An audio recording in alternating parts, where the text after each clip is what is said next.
This is Kevin Conroy, the voice of Batman. And you're listening to the DCAU Review, hosted by Cal and Liam, streaming at DCAUreview.com and on your favorite podcast app. Get charged up for action that'll shock your system. Tell me that's not cool. An unstoppable superhero and his crew embark on impossible missions and will bring mutated villains to justice. When Static's in the house, bad guys better step off. Pull the plug on crime with the adventures of Static Shock. Yeah!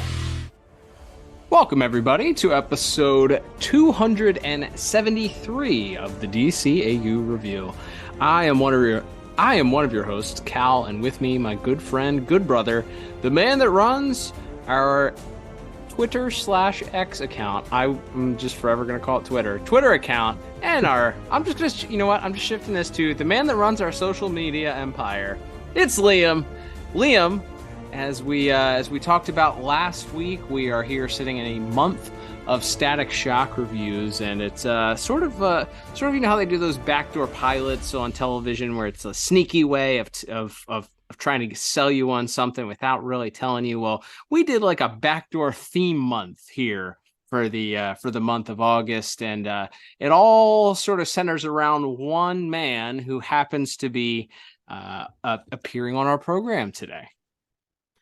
That's right, Cal. So every episode we will be reviewing this month, every episode of Static Shock is in fact written by the same person, and that is the great Len Uhley. And the reason that we specifically picked that writer is, of course, that he was generous enough to spend quite a bit of time with us. We have a long-form interview with Len coming later in the month, and we'll actually be sprinkling in some excerpts from that are relevant to today's episode, that being Shebang. That is right, Liam. So we have not only a theme with Mr. Uhley's episodes being featured this month, but we have some recurring characters that will also be popping up. We had a fun one last week. If you didn't get a chance to check that one out, a very, very fun homage to the classic zombie cult classic genre. So you want to go back and check that one out. This week, though, we are moving forward a season, as we are now officially in season 3 with this episode's review. And as you mentioned, it is titled after the character Shebang, or Shebang, depending on, as we learned in our little talk with Len. Depending on your prerogative, how you want to pronounce it, it's kind of left up to the interpreter. But we do know that Mr. Burnett, Alan Burnett, responsible for naming the character, did so with a tongue firmly planted in his cheek. So, as Mr. Uhley was happy enough to share with us. But yes, before we get into our breakdown of the episode today, as well as some of our tidbits from Mr. Uhley, we will of course get the official IMDb synopsis for this week's episode, which is brought to you by The Pod Tower. Head over to youtube.com/The Pod Tower today. That is where you will find a collection of podcasts just ready to tickle your ears. You get some great content from the folks over at Watchtower Database, who have their Jump on the Bat-Wagon podcast. I'm pretty sure they just switch to Superman, so is it going to be Jump on the Super Wagon here soon? I don't know. You'll have to tune in to find out, and you can only find out on the Pod Tower YouTube channel. So head over to there. Not only do you get to the Jump on the Bat-Wagon, maybe Super Wagon podcast, but you also get the entire Tim Talk podcast, which has already done a review of this very same episode that we'll be tackling today. And then, of course, you get our entire catalog as well, all in one convenient area.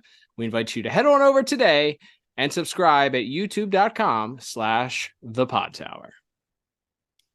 That's right. So this is the synopsis for Shebang, which was written by Alan Burnett and Len Uhley, directed by Vic Dalzell. At least according to the DCAU wiki. I can't confirm that because I don't believe there's actually one credited in the actual on-screen credits of this episode. But music by Richard Wolff and animation by Dong Wu. And that synopsis reads as such. There's a new hero in town with mad athletic skills and the attitude and ego to match. Static and Gear are divided as to if they want her to. That's a terrible sentence. Static and Gear are divided as to if they want her help, and is she really what she seems? Oh man, it started out with such promise and then really fell apart at the end. It's like when the Patriots played the Falcons, and you know. Yeah, that was they see me after class for that one. IMDb synopsis. We'll need to review some of your grammatical mistakes with regards to that one, but of course we will get our own synopsis for this episode, which originally aired here in the United States on the Kids WB on February the 15th 2003, meaning we just passed, get this, the 20-year anniversary of this episode's debut. Before we do, though, we will of course get some of the background. As we mentioned at the top, Mr. Uhley was, we were fortunate enough to be joined by him. He was generous with his time, and we have a long-form interview that we'll be dropping later in the month as a bonus episode. But we'd love to give you a little bit of background about Mr. Uhley in his own words from our interview a little bit earlier this month. Let's throw it to ourselves from the past. All right. And as mentioned, we are very lucky to be joined today by a legendary writer in animation, that being the great Mr. Len Uhley. Len, thank you so much for joining us today. Thank you for inviting me, guys. I really appreciate it. And as I said before we started, I think you've probably interviewed everybody I've ever worked with. Some of this may sound familiar if we cross the streams a little, so apologize for the redundancy straight off. You're just corroborating each other's stories, you know. That's right. Yeah, it's our story, and we're sticking with it. That's right. So before we launch into some more sort of DCAU themed topics, we'd like to just start by asking sort of what were your origin story, so to speak, getting into as a writer and specifically as a writer in animation. Oh, well, okay. I hope you have an extra hour. Basically, I became an animation writer quite by accident. I started out as a wannabe sitcom writer. I had my first sale on a sitcom when I was 21. I was a junior at UCLA in the film school. And I saw a show got picked up, and it was called Holmes and Yo-Yo. Nobody remembers it, but it was 13 episodes on ABC. Two cops, one of whom was a robot. So, clearly right up my alley straight away. But it was by the guys who had done Get Smart. So these were like comedy gods for me growing up. So I read the show got picked up. This would never happen today, but I got a chance to, I called the office, the production office, and I said, can I read a copy of the pilot script? And the woman there, the director of development, says, sure. Like this would never happen. Armies of lawyers who would make that not happen. Right. So I got a copy of the script.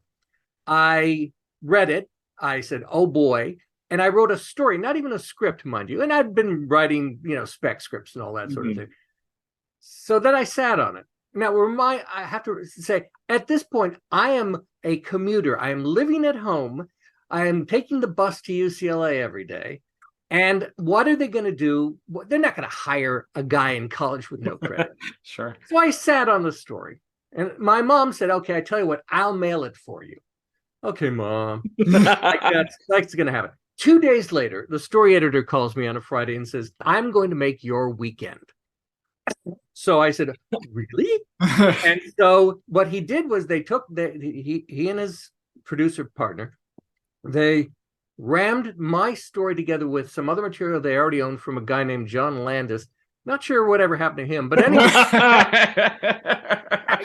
quite frankly, it was probably in pre-production on Animal House, so I don't think he missed the assignment too terribly. But anyway, so I got a chance to write the script, and I was cocky. I was 21. I thought I knew what I was doing, and it was not a. I didn't do a great job, let's put it that way. But, it was a first assignment, and that was great. Following year, I had a TV series format optioned by a production company. It was about the first Black president of the United States. Like that could ever happen. Right. But it was 1977, it's ancient history. So right. 2 years, 2 assignments, graduating college. This is going to be easy. What a great career. Piece of cake, rocket to the moon. 3 years of radio silence followed. Nothing happened. Wow. So for if you want to say I was an overnight success, that's true if your definition of overnight is 10 years. So bumped around, a few assignments hither and yon, lots of jobs in the meantime, office jobs, working at a lawyer's office, working as a producer's assistant on Benson, the sitcom. Oh, yes. Writing industrials and corporate shows. And that's where I learned how to be a professional writer, because you're writing for very little money. You're writing for make the client happy, writing, taking notes on it. So that's how I really learned, because whatever modicum of talent I might have had, I didn't have the skill set, the professionalism that, at the beginning. So that was the series of lucky first breaks. Anyway, sorry, rambling on. Eventually, one of the mom and pop companies I worked for in the industrial and corporate thing, the pop was Michael Rye, a voice actor from radio who was the voice of Duke Igthorn on the Gummy Bears. Oh, okay. So a great comic villain. And so he introduced me to the story editor, Jim Magon. And Jim hired me to write a freelance Gummy Bears episode, and then hired me to write a freelance DuckTales episode, which, by the way, was called Where No Duck Has Gone Before. You'll see another thread running through that's a Star Trek fanboy thing here.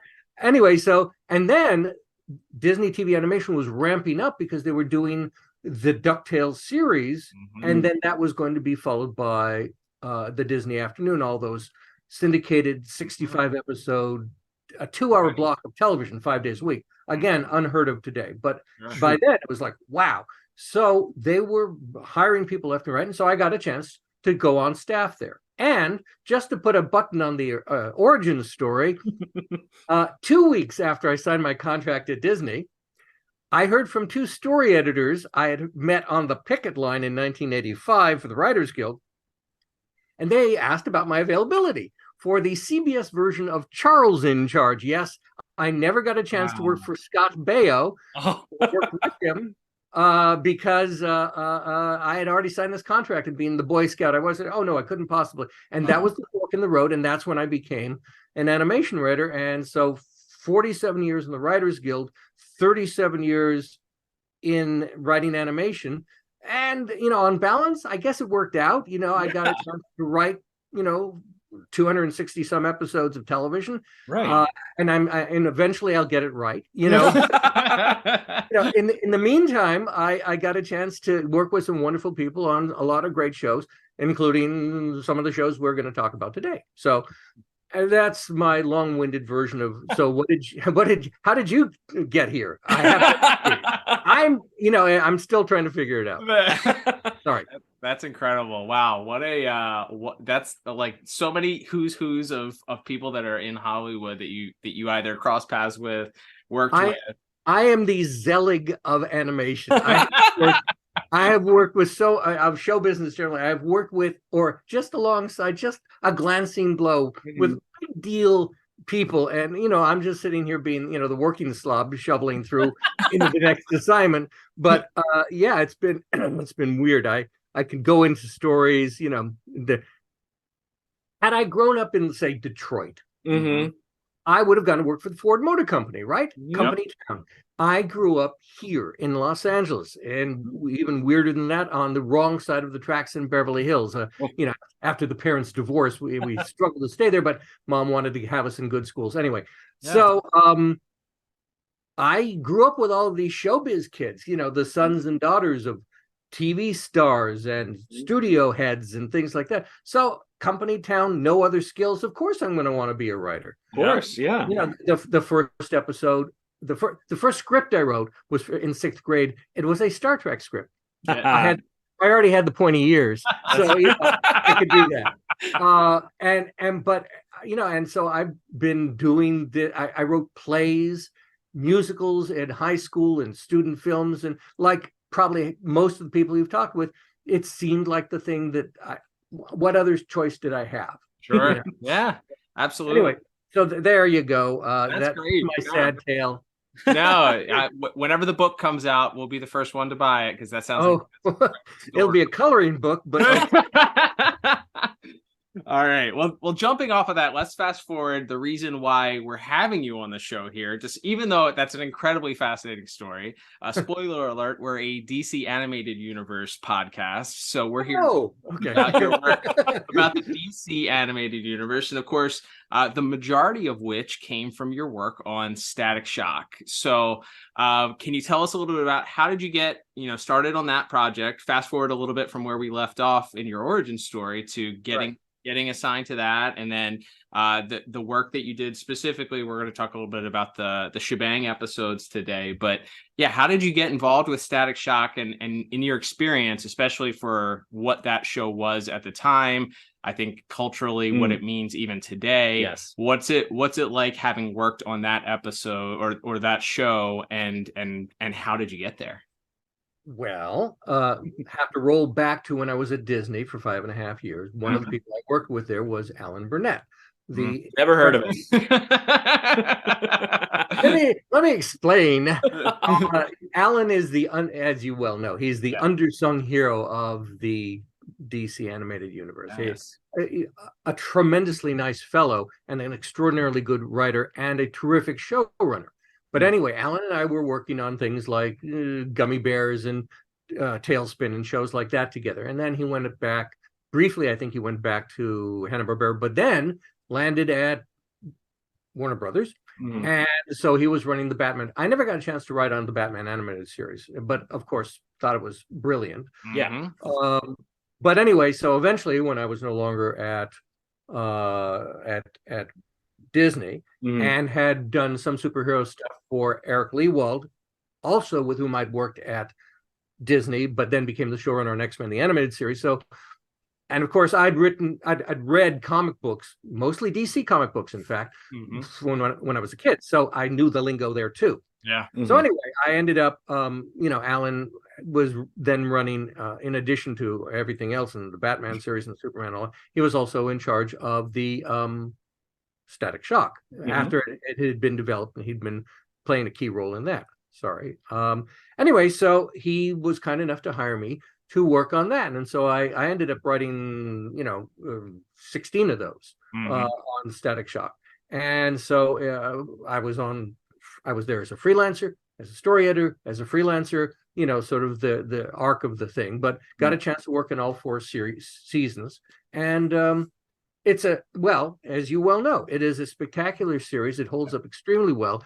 And part of that is, of course, the origins of it, because people like the late Dwayne McDuffie and Dennis Cowan and all of their cohorts had created this wonderful universe, the Dakota-verse, for Milestone Comics, which was the first African-American owned comic book company. And they did amazing things there, and Static was developed as an animated series, brought a little younger and things like that, but I had an affinity for it. I got a chance to write quippy dialogue, which is kind of my thing.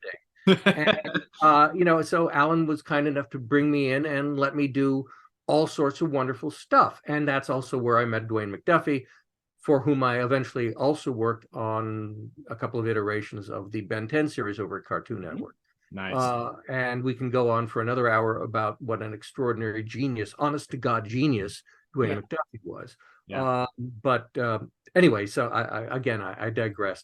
Working on Static Shock was a wonderful experience with some very talented people. And because, again, of the showrunner in charge, in this case, Alan, later on the Ben 10 series with Dwayne and Glenn Murakami, you got a chance to work on a show that was, a kids action adventure show, and great fun, and everybody after the treasure and things blow up and we get to say something. But also, we got a chance to do stuff that was about, I'm sorry if this sounds ostentatious, but the human condition, about stuff that matters, that comes from the heart. And so, Dwayne and Alan, they wrote a show that got a Humanitas Award about gun violence, about bringing a gun to school. I got to write an episode called Frozen Out that was about Love that episode. Mental illness and the homeless.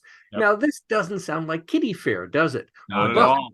When you have people who are willing to go to bat and say, okay, we're not going to do another villain of the week. Yeah, we can do those, and we did them very, very well indeed. Oh yes. But we got a chance to write things that mattered to us, and within the confines of Long Underwear Show. And so we're just that again, one of those things that was so lucky for me that I got a chance to work with such brilliant people, all at the top of their game. And so there were a lot of shows that I worked on where that has been the case. Static is one of them. I consider the Static and the Ben 10 runs for me, again, mostly freelancing, particularly on the Ben 10, but I got a chance to work on stuff that mattered, that I can look at with pride, and were very well made. So, I came out ahead in that regard. Liam, that was awesome. Love learning a little bit about how Mr. Uhley got into the business, and certainly some of the credits. He's got a laundry list of credits on his resume. I think just one of those shows alone would be enough to impress someone. But the amount of things that he's done, the projects that he's worked on, how he got into the business, and his passion, even today, this many years into his career, is palpable, and it's contagious. And man, what a fun time we had with him. Yeah, just a really smart and kind and funny guy, and it was just great talking with him and learning a little bit about not only his personal origin, but just kind of some of the inner workings of the business, and his getting a start on Static as well. Just tremendously fun conversation. One of I think I could speak for both of us when I say one of our favorite interviews we've ever done, and can't wait for all of our listeners to hear the full conversation when we drop it later this month. But we were just so excited. We wanted to share a little bit of a few relevant excerpts about Static and about Len's origins in this crazy industry, just a little bit early to whet the appetite. That's right, a little appetizer that we will again drop on your feeds later in the month. You'll get the full length interview, and of course we will be sharing some additional tidbits next week as well. But Liam, we will get into our own breakdown of this week's episode, and then of course is kicking things off with our first category, which will be plot. So let's do our own plot synopsis, hopefully a little bit better than that mess of a IMDb synopsis. But we kick things off with a very, very interesting place. Static and Gear are in the midst of a severe weather event, a windstorm that's kicked up in Dakota. So the skies are not so sunny as we're used to. It's raining, there's wind happening, and there's some sort of event. I didn't catch it. It's kind of like the Macy's Thanksgiving Day Parade, but it's some other event happening at this amphitheater that involves them using these giant inflatable floats. Needless to say, they have the workers that are charged with kind of tying these giant balloon animals and props down are having no fun at all. They're losing the battle against Mother Nature. And unfortunately, this leads to not only Static and Gear having to sort of corral the actual balloons themselves, but also one of the gentlemen who gets whisked away while holding on to the tie ropes. Nice weather! Yeah, if you're into hurricanes. Uh-oh. Whoa. Houston, we have a rocking chair. Best seat in the house. And the biggest. Whoa, Bessie.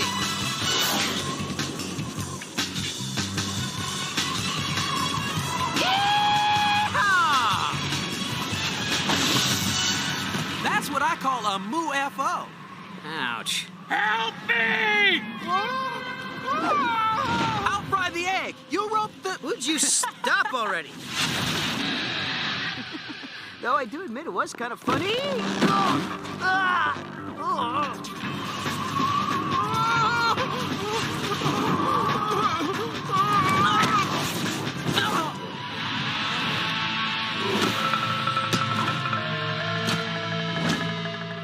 Chill.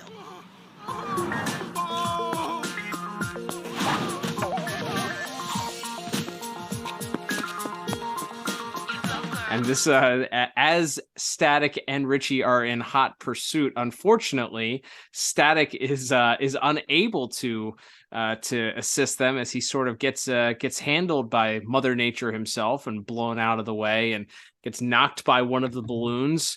So it appears that it could be curtains for this poor worker, but stepping up is a strange new masked hero who bounces in and is able to not only save our poor worker, but she's able to corral the giant balloon animal to make sure no further damage is done. And once Static and Gear have fully recovered, they catch up to her, and they are shocked to see a new person on their turf.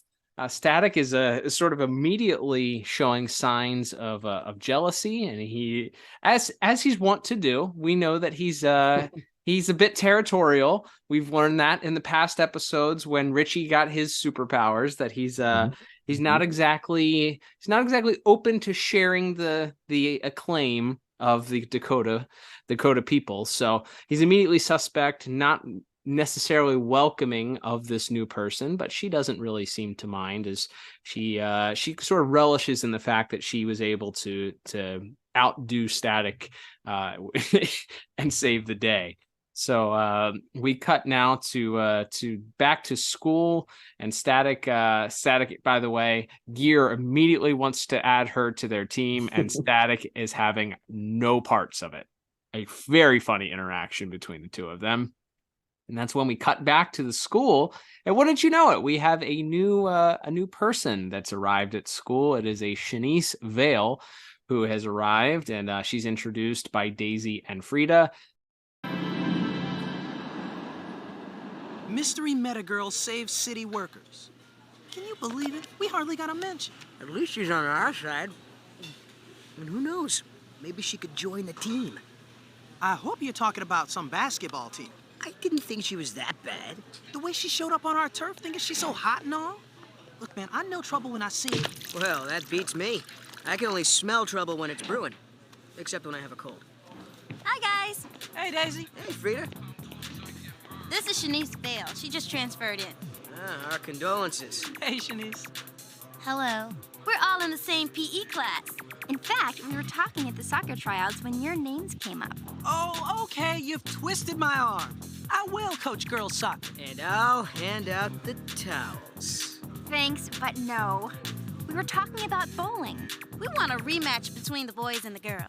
What? The last time wasn't humiliating enough? Yeah, you should call yourselves the Gutter Ball Brigade. We've been practicing, and we're this close to talking Shanice into playing with us, too. Do you bowl? A little. They happen to mention that they are recruiting her to their girls' team for their boys versus girls bowling night. And we get a cut directly to said bowling night, where it is very clear that this new girl Shanice is either extremely talented at bowling, or she's gifted in a way that maybe nobody else would suspect. She seems to be hitting strike after strike after strike, and as she's going for her perfect game, she's about to go up, and everyone's noticing, and everybody's super excited and cheering her on, and she happens to look back and sees a pair of adults who kind of give her a scowl and shake their head at her, and she sort of throws the bowling ball directly into the gutter, not only blowing it for her team, but missing the perfect game. And she leaves sort of embarrassed and dejected. And it's very quickly established that Daisy and Frida are also concerned, as they think that maybe, well, she just kind of got nervous because her parents showed up. We learned that it was in fact her parents there watching. But I think both viewers and maybe Static and Richie have other thoughts as to what just might be going on here with the parents, as everybody sort of begins stroking their chin. That's right. So we cut to the next day, where we see Hot Streak is on a rampage, just attacking a movie theater of all things, because he didn't care for what they done. Imagine that. Imagine somebody throwing a tantrum because some sci-fi movie they saw wasn't as good as the ones that they made when he was a kid. We Can't did remind imagine you, this was 20 years ago that this was done. Yet, as is so often with the DCAU, things relevant 20 years ago, still accurate and relevant today.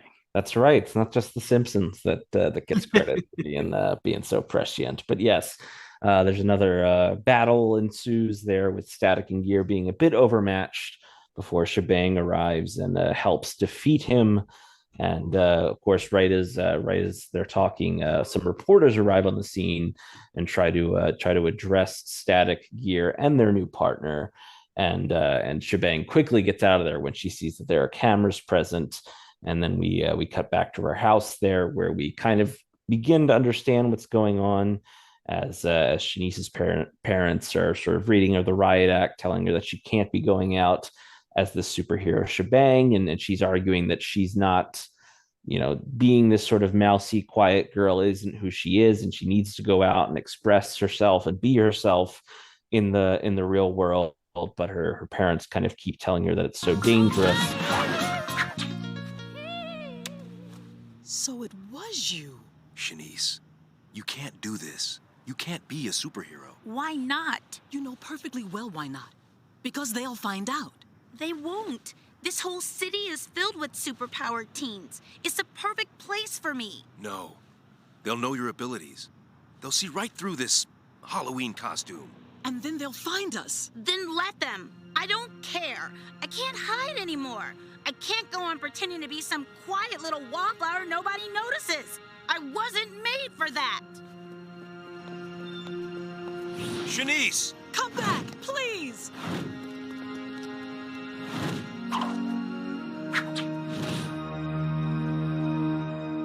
And we see that there's a mysterious agent for a mysterious agency has been tracking Shebang, and actually trails Static, who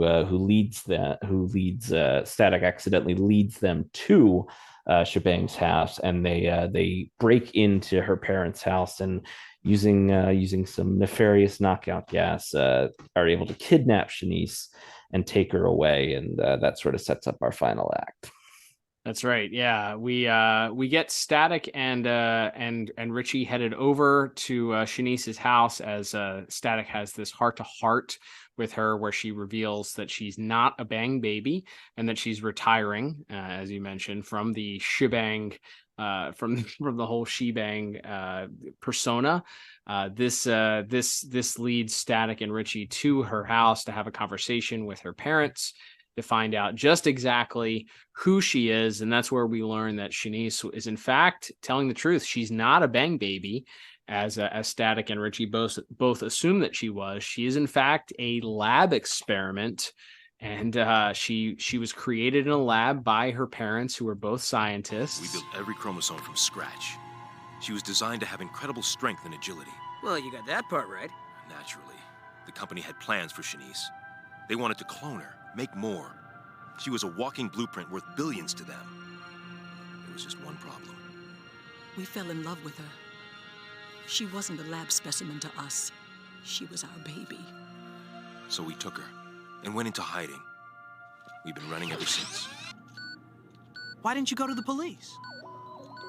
You know how the media work. It'd be a free-for-all. They treat her like a freak. And once they kind of grew her out of the petri dish, they developed this relationship with her and realized that they actually loved and cared for this young child and didn't want her being cloned. She's basically like, it's very similar to the mid-90s origin story of Superboy. She's a little bit, yeah, made in a lab, and for nefarious purposes, of course, the government wants to use her. This lab wants to create her, clone her, and make weapons out of her. And the creators feel bad; they get a guilty conscience, so they take her away and try and escape with her. And so now the lab is sending people after her in order to not only recuperate its creation, but also to punish her parents. and that's why they want her to be in hiding, and they're not about her being on television and all of that. So unfortunately, we learn that, of course, through her appearances on the media, she left some gloves behind in her interaction with Hot Streak that were picked up by this agent that was tracking her. They were able to determine that it was her, follow her, find her, and then, as you mentioned, take her into custody. So as Static and Gear are inside Shanice's house with her parents, Backpack happens to pick up some activity that's happening outside. I love it. Richie says he's picking up some electronic activity, and then they open the window and it's guys in gas masks. It's like, it's not electronic activity. They weren't being very conspicuous. I mean, they were being very conspicuous. They're walking around with these giant gas masks on, attempting to, approaching the house. They're not being inconspicuous at all. But yeah, so that leads Static and Richie to go outside. Static uses his powers to static cling them to the side of the big metal surveillance van. And then he and Richie break into said van, and using Backpack to reverse GPS track where the van came from, they head back to, they follow its trail, which is to the airport. And then that leads them to a plane that is taking off just as they arrive. And they are in hot pursuit of this airplane. It appears that the airplane is too fast, but Static is able to dig a little bit deeper and power up. He kind of does the Dragon Ball Z thing, right? Where he rears his head back and his arms wide, and he just calls upon all the power that he's got in order to kind of catch up to this plane, and he's able to kind of grab onto it. And a very fun moment that we can continue to talk about in visuals here in a moment. But he's able to finally get attached to it, open the door, finds Shebang inside, who's been captured by, of course, these agents who have her contained and threatening to take her out. Static attempts to break her out, and he's actually surprised by one of the agents. He didn't see them when he was walking in. This agent has some sort of device that sort of dampens Static's powers, but thankfully his other arm was free. The guy only shot one of his arms, and he's able to break Shanice free. Shanice is able to then break this weapon that the agent had, and is able to team up with Static to overtake him, and then convince the pilot that it's in his best interest at that point to turn the plane around. Aw, it broke. But don't worry. I'm sure the authorities don't want you damaged either. Too bad.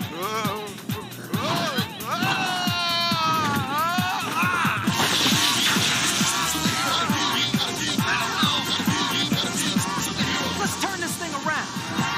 Come on. All right. You got two cranky superpowered teenagers back here. We run out of peanuts and there's no in-flight movie. Any thoughts? I'm already heading back. Good thinking. Back it up, back it in, step back. Gonna take it on the chin. Back it up, back it in. Get ready. Let the battle begin. We do get a postscript as the plane does land, and then we get back to Shanice with her parents. We're very excited, and it appears that Static and Gear are both now on the same page and willing to add Shanice to their team, but she she breaks the news to both of them that, unfortunately, just like in any good fugitive style show, she and her parents have to be going now. They can't stick around much longer because the authorities can't seem to find everyone involved at the lab. And they can't be watching them 24/7, so they got to put them in what ultimately is a bit of a witness protection program. So she and her family have to leave, but promise that when everything gets sorted out, hey, maybe she'll return one day to help them fight crime. And that's kind of, we get a little bit of an Incredible the Hulk send-off as we get some sad piano music playing. And she looks wistfully through the back window of her car as it drives away from Static and Gear. And that's the end of our episode. Yeah, we end on it's a little bittersweet ending to our episode, and I think it actually comes I guess as we finish the plot recap, we can start getting towards our scores here.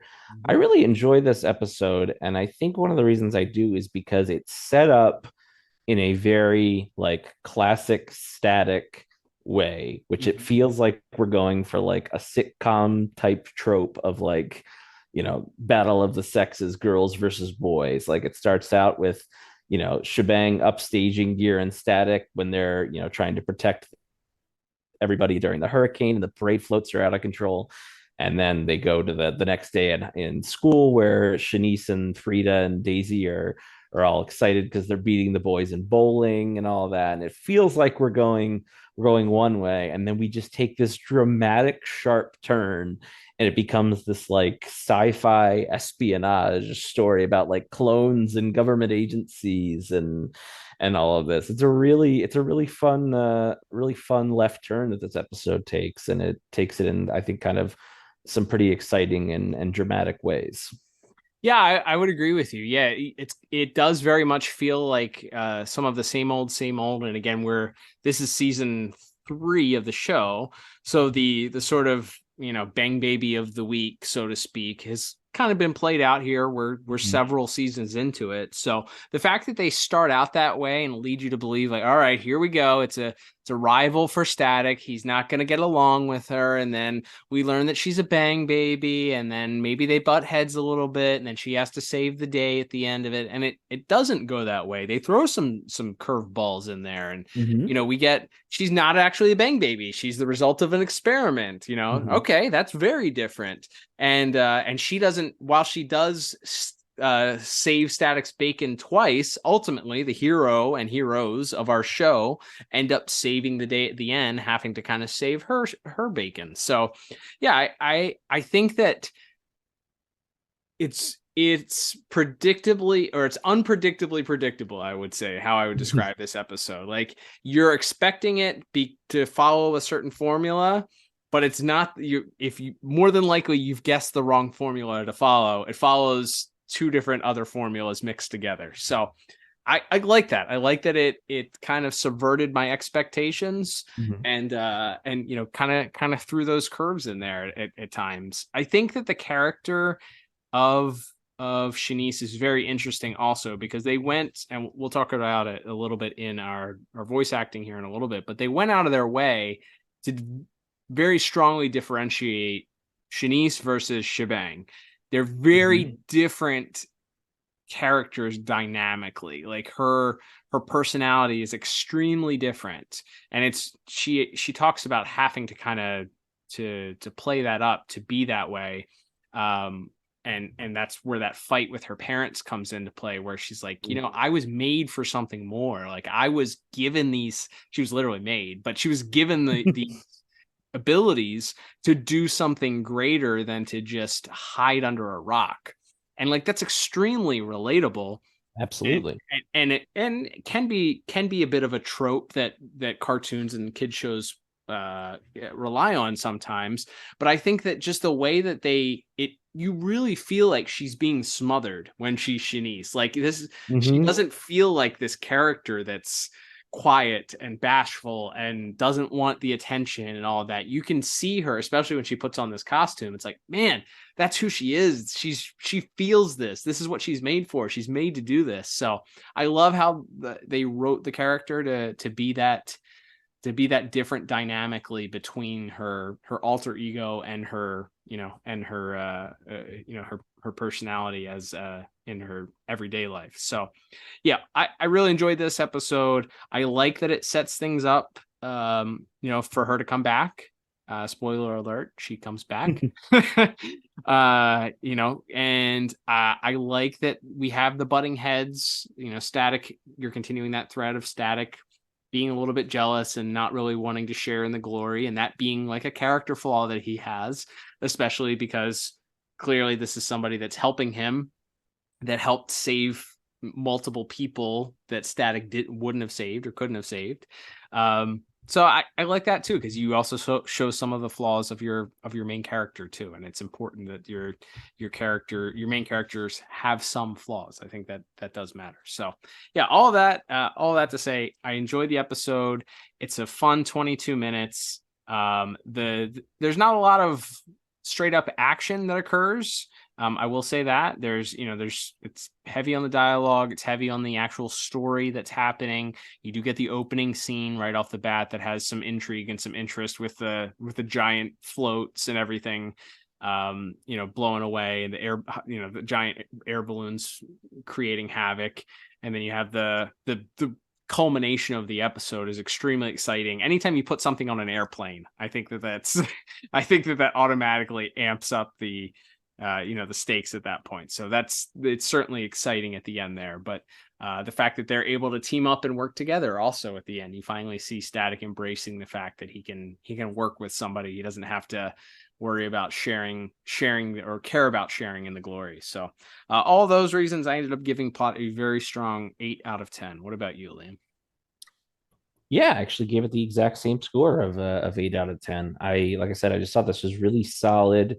It went in unexpected ways. And like you said, you still get that, you still open with Static being kind of really standoffish and feeling a little jealous and upstaged. And at the end, he kind of accepts her and along with, Richie, who's kind of on board from moment one and realizes that Static's just being a little bit pigheaded. But yeah, it's a really fun episode. The way it's put together. I love the twists there. And if we could indulge in one of our favorite pastimes, which is headcanoning or retroactive Easter eggs. We don't ever get a name for this agency that clones Shanice, do we?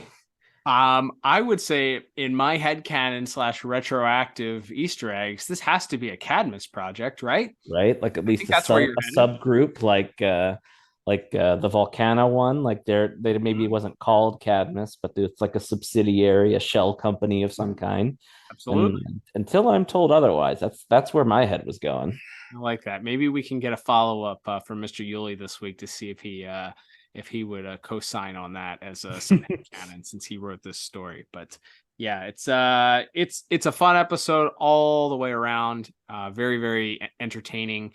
And definitely sets up some threads that maybe we'll cover on another episode this month. Absolutely. All right, Liam, let's move on to our next category, which is going to be animation and visuals. And as you mentioned at the top, Dong Wu, responsible for this week's animation. And we'll, of course, as I think contractually obligated we are to do, whenever we talk about Static, we're in season 3 here, the upgraded sort of higher budget, more cell shading, more streamlined DCAU look to the DC or to Static. So we automatically, in my book, get an upgrade here because things they just look better. They look better on the screen to me. It just looks higher quality. It looks like a bigger investment in the product. But that aside, what did you think of the visuals for the episode, and what notes did you have as far as things that stuck out that you liked or maybe didn't like? Yeah, so I think the first thing that really stuck out to me is we get this opening sequence where Shanice is sort of putting on the Shebang suit for the first time, and I like the Shebang design. Like I think it's perfect for what this is, where it's this girl, as we come to find out, who's has these abilities but's never really gotten a chance to express them. She's in a very like makeshift costume. It's like she's got like spandex on and like some boots, and then it looks like she made a cape and a mask out of like bed sheets and stuff. So like it's very like thrown together. It reminds me a little bit of the Burnside Batgirl costume. Oh, right on. Absolutely. About 10 years ago, where it's a little bit more, it's more stripped down. It's a superhero suit. There's no doubt about that, but it's a little bit more stripped down and a little bit more I don't want to use the word realistic because it's a superhero show, but it feels more like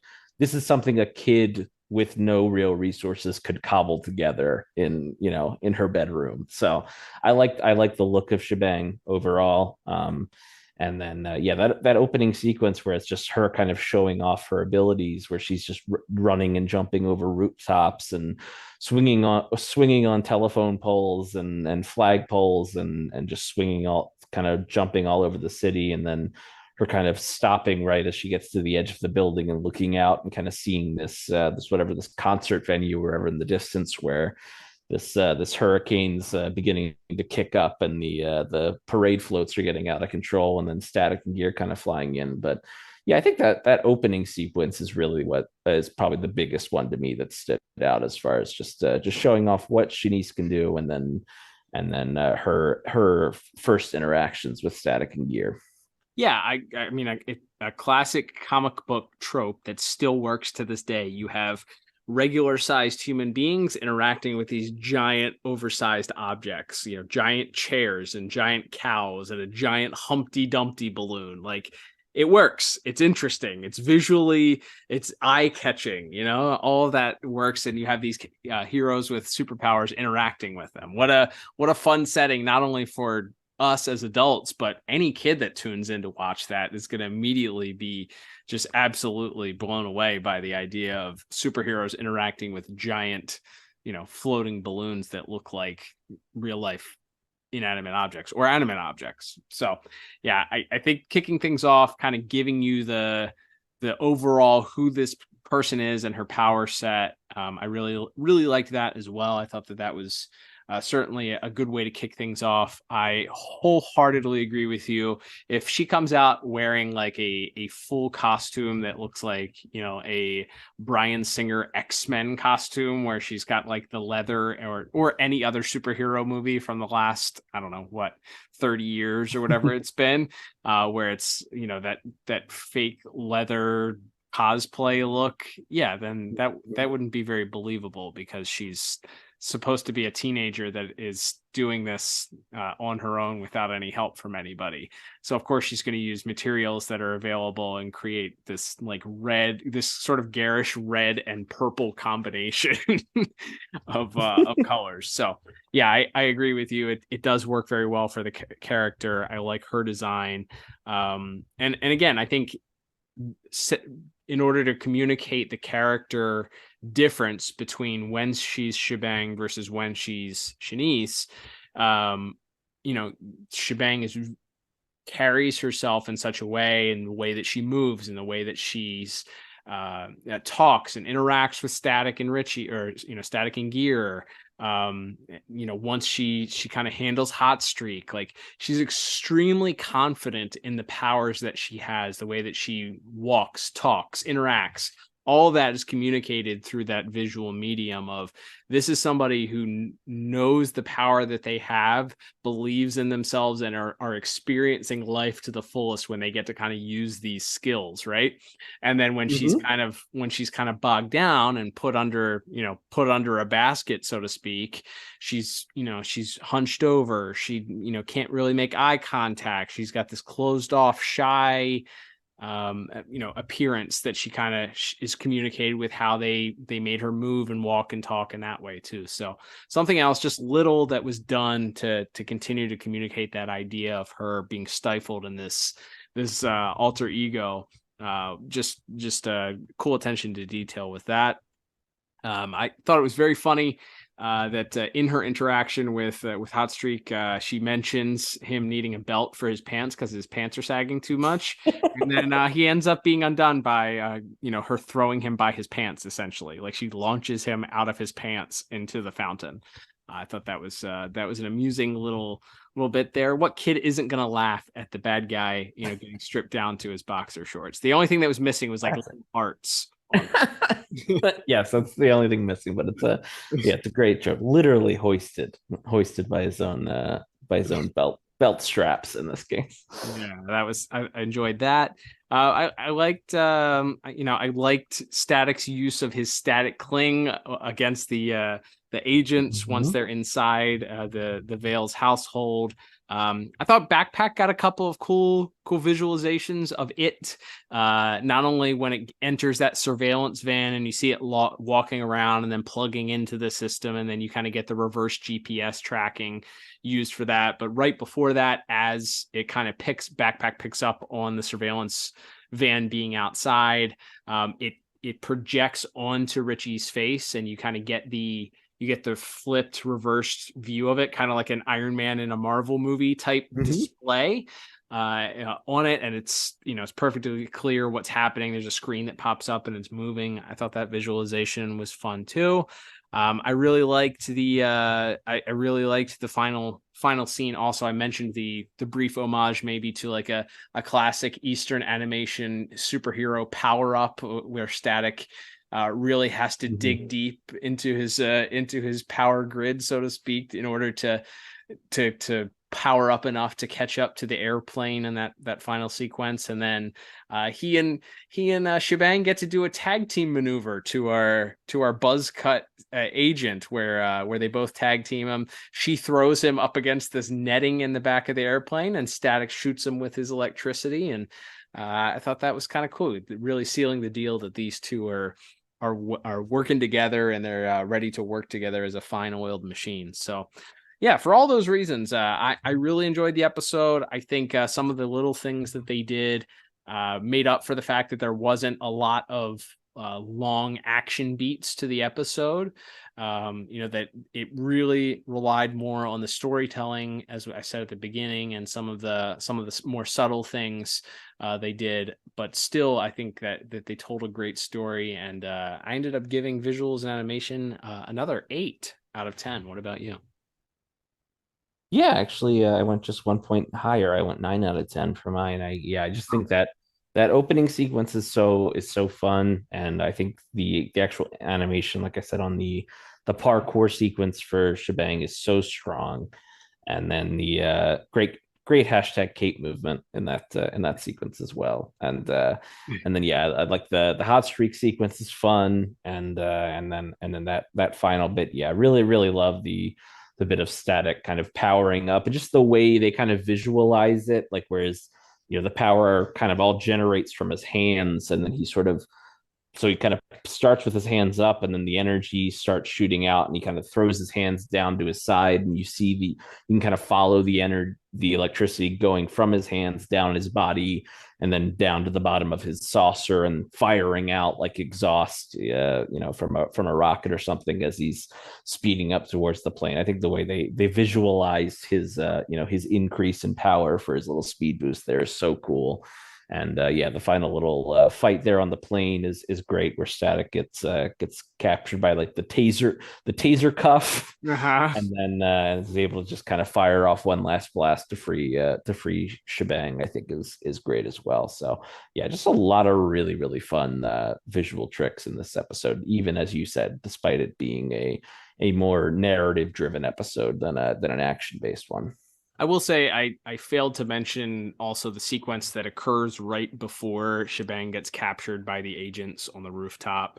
There is a little scuffle that occurs there. We get some more action that occurs in that scene. But there is this really touching moment, as I mentioned, when we're talking about the plot, where Static and Shebang are she's decided at this point, this is after her parents have told her she has to hang up her cape, so to speak. And she's there kind of after she's run away, coming to terms with this idea that she has to really go full time with suppressing this, suppressing her powers and her desire to be a superhero. And she's standing on this gargoyle, and Static flies up, and they have this initial banter where it feels like Static is going to be really apprehensive towards her, and then it's communicated again in her Shebang costume. She's kind of reverted to that Shanice, like downtrodden, sad, bashful, depressed type of look, which is interesting because you're seeing her as the superhero, which you're used to so far, seeing her kind of be this vibrant soul in this persona, but now she's downtrodden, depressed. There's some good hashtag Kate movement in that scene also, but yeah, there's some good stuff to be had for sure in our animation and visuals. All right, Liam, let's move on to our next category, which is going to be music. And of course, that is done this week, as it has been quite often, by Richard Wolff, not the Law and Order one, as we always point out, the other Richard Wolff. Liam, longtime listeners will know that one of the things that I dislike the most about Static is the soundtrack, just because, not because the music itself is bad, but because to me, when you throw in lyrics to a soundtrack, it just gets very distracting, especially like if it would be one thing. And obviously I would never expect a children's cartoon in the early 2000s to pay for licensed music. So you're not going to get like Lou Bega or something like that, or whatever. Whatever was the soundtrack of 2002, 2003 to play for your soundtrack of your Static episode. But, it just gets a little distracting when you just have the same refrain going over and over and over again. We've talked about Hot Streak's song, Fight Fire with Fire, which, believe it or not, plays during this episode. And you get that refrain over and over and over again, Fight Fire with Fire. It kind of drains you after a little while. However, we've gotten to the point where I've seen so much Static now that I'm starting to kind of come around the opposite way, where I've disliked it so much that now it's so funny that I kind of just pump my fist every time there's a goofy soundtrack. And this episode did not disappoint from the get-go. We get a Shebang theme, which is, it's like a Mary J. Blige or Destiny's Child or something. Like 100%, yeah. A very R&B soulful sound with the refrain, "I'm so fly." And this is as Shebang is soaring across your television screen. And that's the other funny thing is that so often it just is describing whatever you're seeing. So it's like they watch the episode and they're writing the soundtrack and they're like, all right, what are the lyrics to this song? All right, what's happening at this point? They're flying. We're gonna ride. I'm so fly. That's good. That's good. As the great Garth Ferengi once said, I know writers who use subtext and they're all cowards. This is nothing but literal interpretations of what's happening on screen in our music, and I love that. Yeah. There's a lot of that. I will say, there's my favorite song, however, of the entire episode had to be as the plane is taking off, and we get pack it up, pack it in, step back, or take it on the chin. And it's like this angry, like we always compare it to like DMX or something like that. It's like an angry, like sort of passionate, deep sounding like rapper that's coming across. And it's just like, it's heavy. He's angry. And he wants you to pack it in, or you're going to take it on the chin.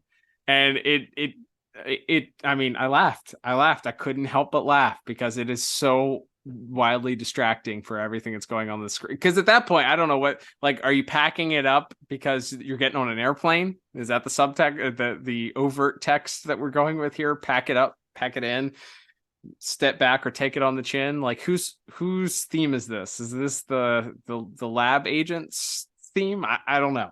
Hard to say. But that aside, the chuckling aside, I did like the very end because playing very much into the classic Fugitive or Incredible Hulk type ending, where our beloved hero that finally gets along with with our main hero, and they're finally creating a cohesive team, and he's finally accepting of her, but she has to break the news to her that she's moving on to the next town because it's not safe for her here. And we get some sad piano music. We get more of the "I'm so fly" that comes in sort of like, very, very gently at the end, but we get some sad piano music that kind of plays up the tone of like, this is a bittersweet moment. So you know what? I take the music for what it is now. It's like watching an episode of Zeta and like trying to grade the music on a curve with that. You kind of got to let this breathe on its own and do its own thing. I'm not gonna crap on it. I'm gonna take it for what it is, and I'm gonna say the music fit the episode for the most part. I laughed at the "Take It on the Chin" song. I ended up giving music a 7 out of 10. What about you? Yeah, I went a little bit stronger. I went 8 out of 10 for my music score. I love it. I love the Static music. Like we've had this argument before, not really an argument, but a disagreement of why I just think it works. I don't think it would work for any other show, but I think it works for Static. And I love it when it's just literal, like in the hot streak theme or in the shebang theme.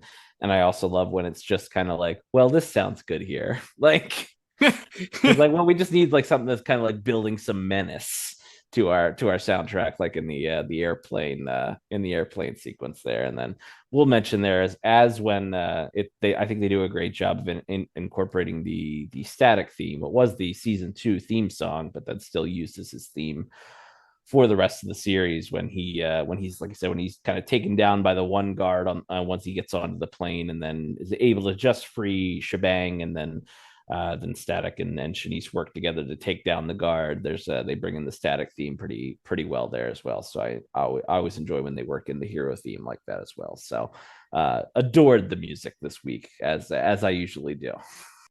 All right, Liam, let's move on to our next category, our final category, in fact, of the day, which is going to be voice acting. And of course, not a huge cast this week, as we didn't have a ton of characters. Actually, maybe more than I assumed that there would be, but a lot of small parts, a few lines, and then we've got really the main spotlight on just a couple of our voice actors and actresses from this week. So let's go ahead and break down our voice cast from this week. Yeah, we've got some familiar supporting characters in small roles. Danica McKellar once again as Frida, and Crystal Scales as Daisy. Also have briefly Danny Cooksey returning as Hot Streak.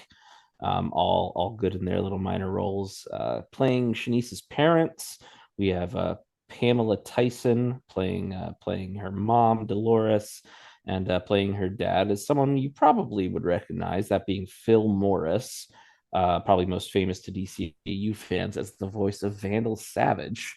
But quite a bit of live action and voiceover work to his credit, including he was Martian Manhunter on Smallville. So good to see him pop up there. But then our main three, of course, we have Jason Marsden as Gear, albeit a bit of a reduced role for him this week. But we have Rosalind Taylor Jordan voicing Shebang, and I didn't see a lot of credits to her name on the always reliable IMDb. Actually seems to have done a lot more work behind the scenes, as a lot of her credits on IMDb are as a casting director for the last few years, but has also done a few other minor voiceover jobs over the years as well. But as you already kind of mentioned, Cal, Miss Jordan's really got a lot to do, because she not only is she a main character of this episode coming in as a guest star. We talk all the time about how tough that can be, but also she's got the dual identity. And as you mentioned, Shebang and Shanice, at least at the start of the episode, are really she has to play them really quite differently, as Shanice is sort of this reserved and quiet, try not to draw attention to herself sort of wallflower, whereas Shebang is very boisterous and confident and kind of ready to show the world what she could do. So she's got a lot to do, and she has quite a bit of variety in the emotions she has to tell, both in those sequences, and then towards the end of the episode when she's kind of being menaced by these agents, and when she kind of feels like all hope is lost. So they ask a lot of her for a guest star, but I think she rises to the occasion pretty well. Yeah, I think that if you just were to take the Shanice performance in a vacuum and not really understand the character, it would be easy to be critical of that performance, because it's very understated, very dry, very, it sounds like she's bored, sad, doesn't show a lot of emotion. It's emotionless. But when you take into consideration the character, as we've talked about several times already, this is a character who's being suppressed, who's, it's a candle being put under a basket, essentially. You're not allowed to do the thing. She's not allowed to express herself and be the superhero that she wants to be. So she's depressed. She's sad. She's not living life to the fullest. She's not using all of her gifts to make the world a better place. She's being forced to kind of hide, and she doesn't like it. So because of that, and some of it is intentional also, as we learned, because she's trying not to draw attention to herself. She needs to be like so quiet and out of the spotlight that she doesn't get noticed by anybody else, because if she gets discovered, then it's possible that she draws attention to herself, and the lab discovers that she's who they're looking for. So all of that is done very, very well, I think, because when you look at who she is when she's Shebang, she's outgoing, she's super cocky. She gives, she's got this repartee that she does both with Hot Streak and Static and Gear. She gives as much as she gets.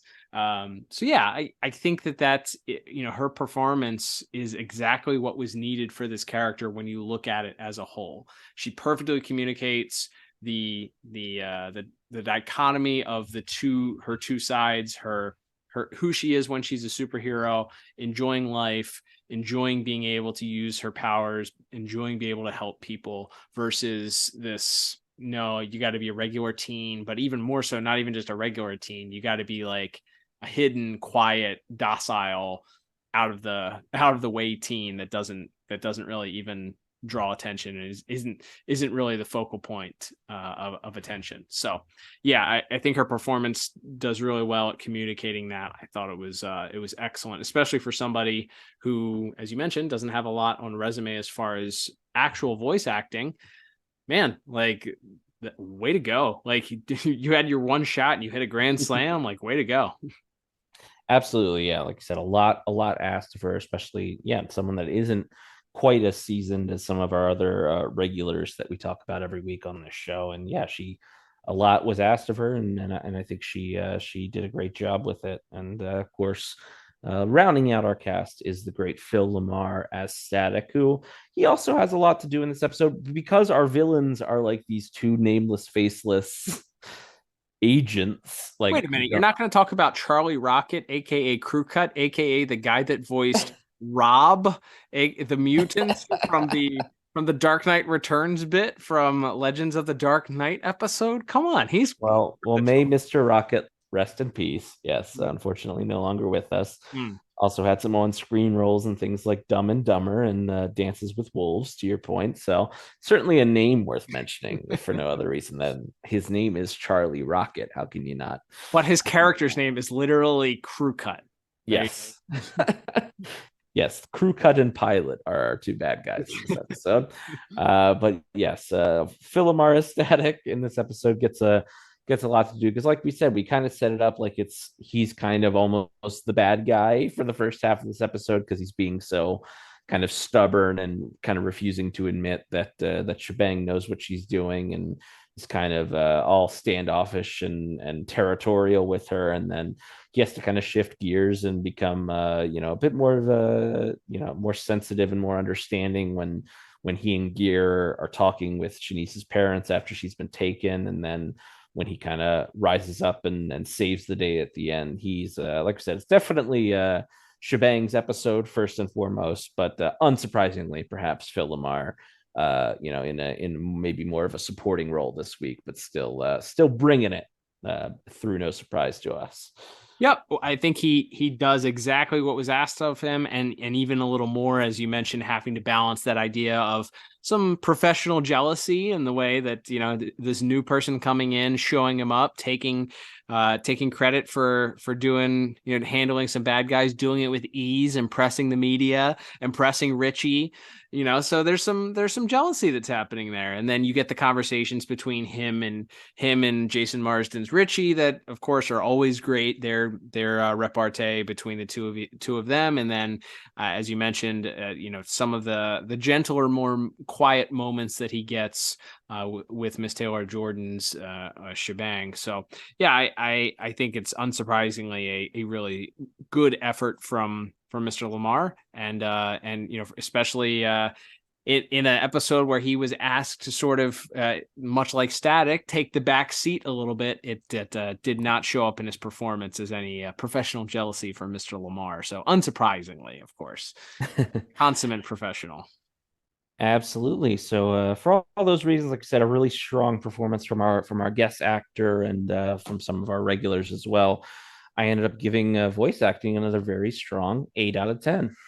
Nice. And I actually went 1 point higher. I went with a 9 out of 10 for it. I think it's really strong, based solely on that performance from Miss Taylor Jordan, learning that it's, this is one of her first and only acting credits. Also voice acting credits is also pretty impressive. Took it up just another notch there for me. So both of us giving voice acting a relatively high score here with our 9 and our 8. All right, Liam. So let's total things up here. Once we get everything totaled up here at the end, I end up giving this episode a pretty strong 32 out of 40. What about you? Yeah, and I ended up a point higher at 33 out of 40. So wow. High scores from both of us. Probably one of our higher rated Static episodes to date, if I had to guess. Definitely, especially one that didn't feature a special guest from member of the DCAU, like another hero from the DCAU. I totally agree with you on that. It's a good sign, and I think as we talk about rewatchability here, based on the fact that this character comes back, as we spoiled early on in our episode here, I'd say that coupled with it being a really good rounded episode, I say, give me 2 thumbs up. If you're rewatching Static, this is an important episode for Static as a whole. And it's a character that's recurring. It comes back into play with another character that comes back later on. So I'd say, 2 thumbs up for rewatchability if you're watching Static episodes. Absolutely, yeah. Slam dunk, important character to the series, and as we said, a pretty fun one to debut. I feel like kind of by design, our last few times through Static, we've been sticking to the early seasons to kind of knock those out. So I feel like, at least in my head, the seasons 3 and 4, we got maybe Static was allowed to mature a little bit more with its audience, and I think this is a great example of, like you said, it's not necessarily relying on a special guest star or, as we said, even like a big bombastic actions. A lot of big bombastic action sequences. Like I said, it's a really fun story. You got some twists and turns, and you got a lot of characters that are likable and that you root for to find a happy ending at the end. So a lot to like across our 4 categories, as we've just spoken about. Absolutely.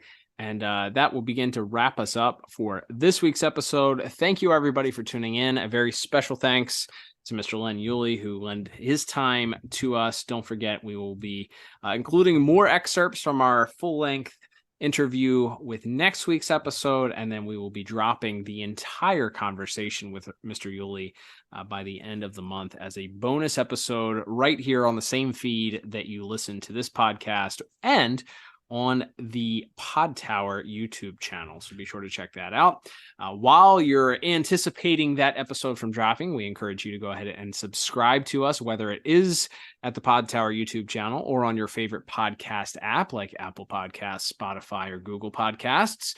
If it allows you to leave a review or interact with the podcast in some way, like leaving a 5-star review, or maybe drop a comment on one of our videos on the podcast or Pod Tower YouTube channel, please do. Any interaction with us wherever our podcast lays is good for us. It's good for the podcast. It tells those algorithms that people are listening and that they should push it out to more people to listen. So we greatly appreciate it. If you want to leave us a 5-star review, that helps us on your favorite podcast app. Or if there's a spot like on Apple Podcasts that allows you to leave a little blurb about what you like about the podcast, or maybe you don't like about the podcast, feel free to do that and send it our way. Send it to us via our social media at DCAU Review, both on Twitter and Instagram, or X and Instagram, whatever you want to call it. You could also send it on Threads or Facebook, but we use those social media platforms far less often than we do Instagram or Twitter. So send that review our way if you do, and we may just have a little thank you gift for you. If you're interested in supporting the podcast monetarily, there's a couple ways to do that. There are links in the show notes for both ways to do so. so. One is through our merchandise store. You can head over and check that out. Get yourself a shirt or a mug or a sticker. You can also support us by subscribing monthly to our podcast and supporting us. We have several people that do that, and we're grateful for them giving their hard-earned dollars every single month to us, just so that Liam and I can buy a coffee while we do these podcasts. So thank you to our monthly supporters, and if you want to join them, check out the show notes. Liam, we have gone through all of our housekeeping and social media plugs. Don't forget, follow us at DCAU Review. Share your thoughts for this episode, as well as your thoughts on our tidbits with Mr. Uhley if you'd like to. But Liam, as we mentioned, next week we will be continuing with our theme here of episodes written by Mr. Uhley, and we have another interesting one next week.